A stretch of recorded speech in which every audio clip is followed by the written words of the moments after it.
What is going on with all of these companies that are either hiring and pulling back offers, they're pausing hiring, such as Google did, freezing hiring, such as Meta did, just reducing their headcount outright, firings, layoffs? What on earth is going on? Let's get into it. Well, as somebody who's lived through quite a few of these cycles and the ups and downs in many decades of my work experience, I can tell you there's actually a handful of things happening here, at least that I suspect is happening here.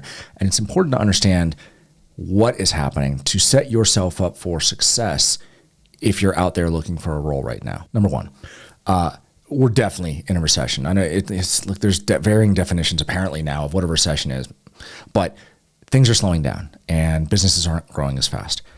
If you are a smart senior leadership team, right, you're going to take this opportunity to reduce your headcount, right? In any company, you basically want to manage out the bottom 5 to 10% every year. That's just good practice, right? So in a situation like this, where everybody's kind of feeling a bit of panic about the economy, this is obviously US based, but also kind of worldwide, but largely US based observation.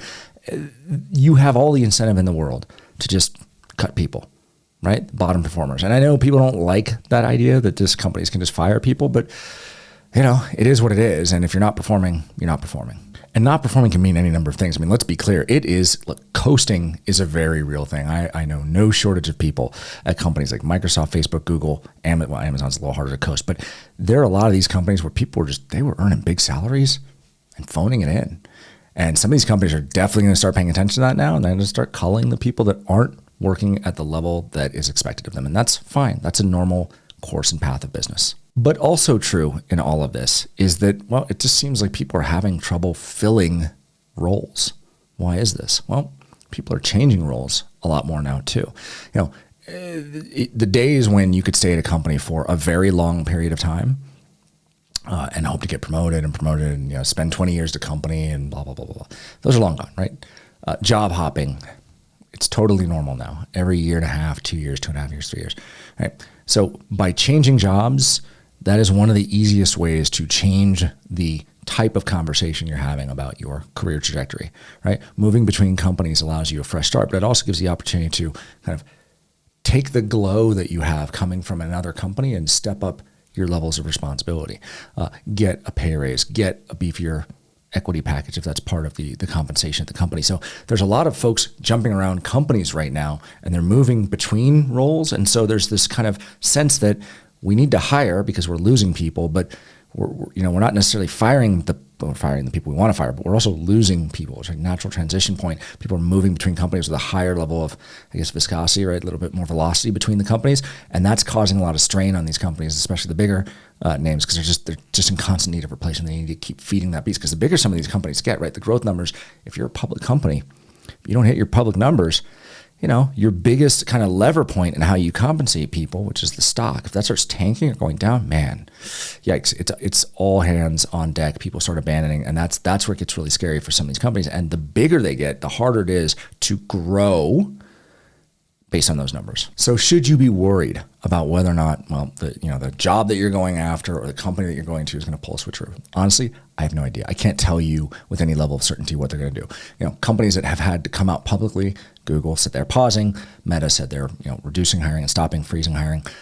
There are companies that are going to make these announcements because they do that more for the public markets. In some cases, when they're letting people go, they have to do it for legal reasons, but they're doing that more for messaging externally. But the reality is, inside the companies, we always found a way around these things, right? Oh, this job rec was open. We had this candidate in flight, right?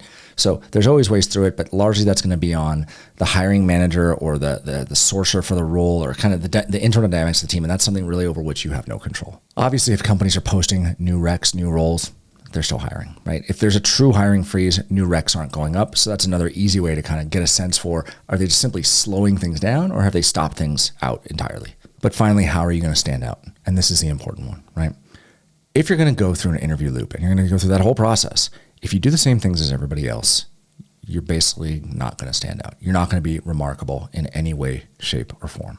So at the risk of being, well, a bit self-serving here, I would encourage you to think about watching some of my other videos that walk you through how to structure your stories for how you talk about your work experience in your interviews. Look, lots of customers have come to me. We continue to do mock interviews, and that's, that there's nothing like getting a real mock interview with a former senior executive from a bunch of Fortune 500 companies, right? Microsoft. Amazon, Oracle, handful of startups. I've kind of done a lot, right? So when you're getting feedback from me, I'm the only person who does the interviews for my business. I don't farm it out to kind of mid-level or even junior folks. I don't do that, right? So when you come to me for a mock interview, you're getting me, and you're getting all the feedback from me and all the decades of experience. So getting that, there's no replacement for that, right? Getting real feedback from someone who would know. And here's a more important thing, just preparing better is how you're going to stand out. Because I see it again and again. I honestly, there's two types of folks that show up at InterviewAt for mock interviews. One, the person who's basically gone through their resume, kind of mentally cataloged their stories, and they try to ad-lib their way through every answer, and it is a disaster. It is an unmitigated disaster of an interview because they're not focused, they're not very clear about what they did, their value, right? And when it comes down to it, at the end of the discussion, I can't advocate on behalf of that person, right? Because I don't really have a clear picture of what they did. They weren't very clear. They didn't use metrics or data to drive their answers. None of that was true. So they kind of set themselves up for failure, and they're doing what the vast majority of people do when they prepare for interviews, which is just kind of going through their resumes. Now, the other class of people that I see, a large number of that, I actually see more of these than the resume looky-loos. The folks that go through and write out all of their answers, right? They write out speeches. I call them the speechwriters.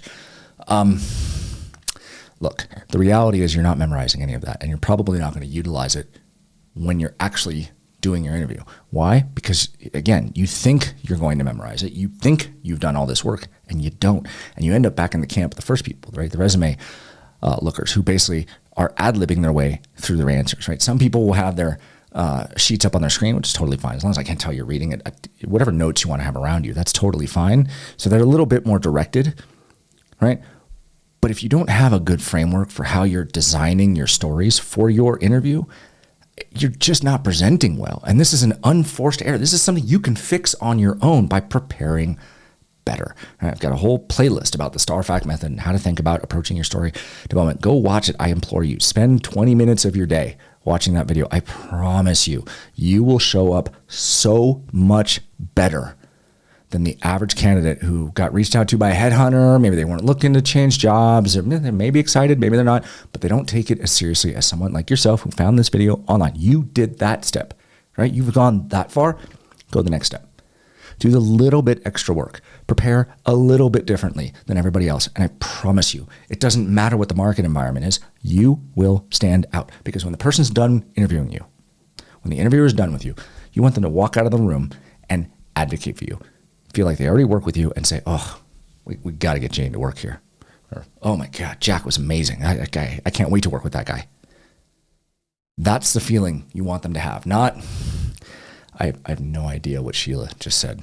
It was a lot of words. She worked on a lot of big things, I think. I'm not really sure. She's not a clear communicator. Sounded like she was just kind of riffing on her resume. I don't know. Right? Don't do what everyone else is doing. Be different. Prepare better.